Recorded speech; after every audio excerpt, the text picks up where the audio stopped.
Sir வணக்கம் sir. வணக்கம் sir. TTV Dinakaran NDA கூட்டணிக்கு வந்துட்டாரு. எப்படி சார் திடீர்னு அவருடைய மனமாற்றம்? இது ரொம்ப நேரமாக நம்ம எதிர்பார்த்து தான். இதுக்கு என்னென்னு கேட்டிங்கன்னா, பியூஷ் கோயல் எப்போ வந்துட்டார் சென்னையில் வந்து ஒவ்வொருத்தரை பற்றி சரித்திரம்லாம் எடுத்தார்.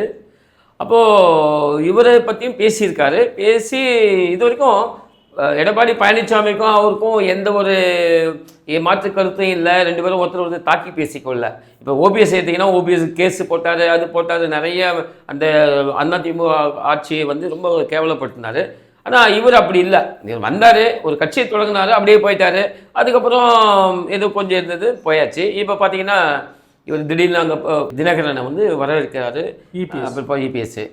இப்போ என்ன நடக்கும் அப்படின்னா, நம்ம புரிதல் இப்போது நல்லெண்ணெய் தூதராக அவர் போயிருக்காரு. இப்போது டிடிவியோட ஒரு ரோல் என்னன்னா நல்லெண்ணெய் தூதர்.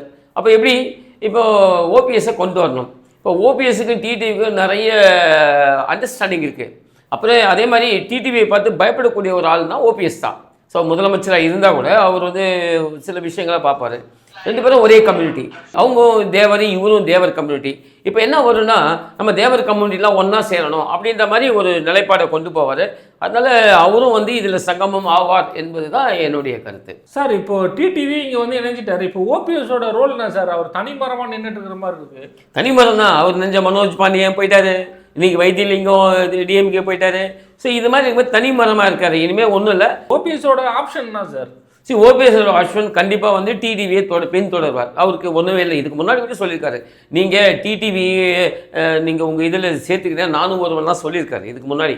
ஸோ இப்போ அவர் டிடிவி போயிட்டார். அடுத்து இவரும் வந்து பின்னாடியே வருவார் என்பது தான் என்னுடைய கருத்தாக இருக்குது. இப்போ டிடிவி யாருடன் வந்து சார் கூட சேருவார்?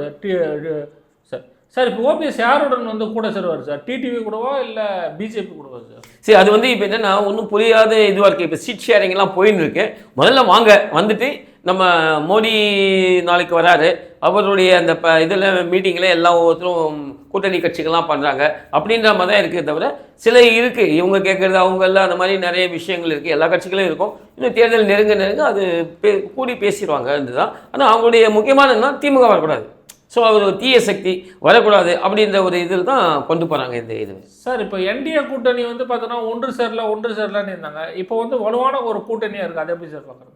கண்டிப்பாக இப்போ வந்து நம்ம ஏற்கனவே சொன்னோம், ஏற்கனவே எடப்பாடிக்கு நல்ல மாஸ் இருந்தது, அவர் தான் வின் பண்ணுவார்னு. இப்போ அடிக்கடிக்கு இப்போ வர பார்த்தீங்கன்னா நிறைய பேர் வருது. இப்போ பிரேமலதாக்கிட்டையும் பேச்சு வார்த்தை இருக்குது. இப்போ பிரேமலதாவும் வராங்க. ஸோ அதனால் அவங்க வந்து ரொம்ப கூட்டணியை வந்து அதிகமாக படுத்துகிறாங்க. எப்படியாவது திமுகவை கவிழ்க்க வேண்டும் என்று அரசியல் நிலைமைகளில் அதே மாதிரி இருக்கிறதுக்கு அது கொண்டு போகிறாங்க. நன்றிங்க சார். நன்றி.